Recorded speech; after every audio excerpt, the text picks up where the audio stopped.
l'humour avec Meryl Pénélope. Bonjour. Bonjour à tous. Tu me dis pas que merci d'être avec nous. Merci d'être avec merci nous aussi. Je suis ravie. Alors, je vais commencer. Aujourd'hui, j'aimerais qu'on parle de science. D'accord. Oui, j'ai changé de registre. Non, on va parler science. D'après les scientifiques, si on embrasse son partenaire tous les jours, ça peut aider à vivre longtemps. Eh bien, je pense que c'est testé et approuvé par Jean-Marie Le Pen. 96 ans. Ouais, 96 ans. Quand on dit que les erreurs te rendent plus fort, c'est pas un mythe. Lui qui avait quand même déclaré les chambres à gaz sont un point de détail de la Seconde Guerre mondiale. Peut-on donc dire que sa mort est un point de détail dans l'histoire de l'immigration?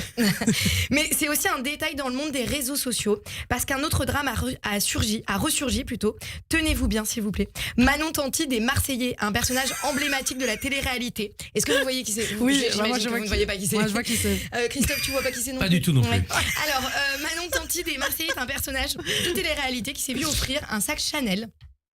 Tu vois ce que c'est Chanel, j'imagine? Bien sûr. Pour son anniversaire par son mari, donc Julien des Marseillais. Mais ce moment et ce cadeau qui devait être un des plus beaux jours de sa vie s'est transformé en cauchemar. S'il vous plaît, en cauchemar. Et oui, car Julien ne lui avait pas écrit un petit mot d'amour sur la petite carte qui était fournie avec le Chanel. Le drame de sa vie. J'ai donc un message pour elle, ma belle. Sache que nous n'avons ni le sac, ni le mot, ni même le mari. Enfin, on n'a surtout pas le sac à plus de 8 000 €. Hein. Enfin, vous, Ilana, je crois que vous avez le mari, non? Oui, tout à fait. Et vous en êtes où d'ailleurs? Alors, je suis contente que vous me le demandiez, hein, comme ça, par hasard. On dirait que j'ai écrit les répliques et non, hein, j'attendais vraiment pas cette question.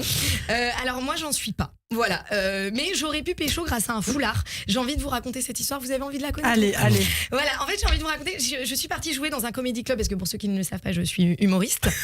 Et comme chaque fois, les gens, ils m'ont acclamé, ils ont redemandé. Hein, je suis là, mon peuple, calmez-vous. On dirait une mauvaise réunion de tous mes ex. C'est gênant. Et donc, un jeune couple tout neuf devant au premier rang. On sympathise un petit peu. À la sortie, avec un ami humoriste, on les croise. Jusque-là, tout va bien. On apprend très rapidement que ce n'est pas un vrai couple. On les quitte pour rentrer chacun chez nous quand je reçois un message de la jeune fille avec une photo d'un foulard et je ne comprends pas tout de suite. Elle m'écrit: je te le laisse quelque part si tu veux le récupérer. Alors, n'ayant pas oublié de foulard, je pense qu'elle parle de son ami. Évidemment, hein, je préfère prévenir, on ne fait pas de trafic d'êtres humains ici. Non, hein, j'ai plus l'âge. Évidemment, elle ne parlait pas du monsieur puisqu'elle m'a répondu: mais ma belle, je te parle du foulard. D'accord, gênée, je lui dis donc de le laisser chez son ami, je viendrai le récupérer chez lui. Vous me direz, vous n'avez pas bête la bête, hein. Bonne excuse pour revoir le monsieur. J'écris au monsieur pour le foulard. Est-ce qu'on a retenu que je n'avais pas de foulard? Donc j'écris au monsieur pour récupérer mon foulard. Il propose donc que mon ami humoriste qui ne vit pas loin de chez lui vienne le récupérer car il habite à côté tout simplement. Donc là, le voilà parti dans une quête sans fin pour récupérer un foulard qui n'était pas le mien, mais envers quoi je m'attachais visiblement, puisque je suppliais mon ami d'aller récupérer ce foulard. Là, il me répond: mais Meryl, enfin, tu n'as pas de foulard, pourquoi tu veux que j'aille le récupérer? Là, j'ai commencé à m'énerver, puisque j'aimerais bien le récupérer quand même. Le monsieur ne me répondant plus.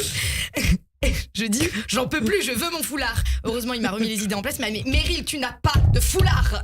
J'ai quand même repris mes esprits. J'ai laissé le monsieur et le foulard là où je les avais laissés, même si j'avais rien laissé du tout finalement. Donc la conclusion, c'est que je n'ai pas pécho et je n'ai pas récupéré ce foulard. Ne me dites pas que je suis dépendante affective. Non, vous ne l'êtes pas du tout. Car je le suis. Ce sera la conclusion de ma chronique, puisque maintenant c'est l'instant promo. D'accord, allez-y. Allez-y, vous êtes sur Radio J, libre antenne. Alors, à tous ceux qui m'écoutent, vous n'hésitez pas à me suivre sur Instagram, c'est Meryl Pénélope. Meryl comme Meryl Streep, Pénélope comme Pénélope Cruz. Un joli mélange comme Ilana pourra le confirmer. Tout à fait, Mon spectacle pour les Bordelais, s'il y en a qui m'écoutent, c'est le 5 avril à l'Estrade. Et pour Paris, ça sera le 9 avril. Est-ce que je vais vous y voir? Bah bien sûr, avec plaisir. Vous mettez deux places? Christophe, de côté. Je viendrai avec mon foulard. C'est vrai. Avec son Ça va me pécho, je sens que ça va me pécho. Au Solo Théâtre le 9 avril à Paris. Vous viendrez également? Astrid sera peut-être là, oui, tout à fait. On sera tous là pour vous soutenir. Je suis ravie, voilà. Bien, je parlerai merci. essentiellement de mon ex. Voilà, donc n'hésitez pas à venir surtout. À vous, Meryl Pénélope, n'hésitez pas à la suivre sur ses réseaux sociaux. Elle n'attend que ça. Tout de suite, l'invité de Christophe Barbier, la ministre chargée du Travail et de l'Emploi, Astrid Panosyan-Bouvet.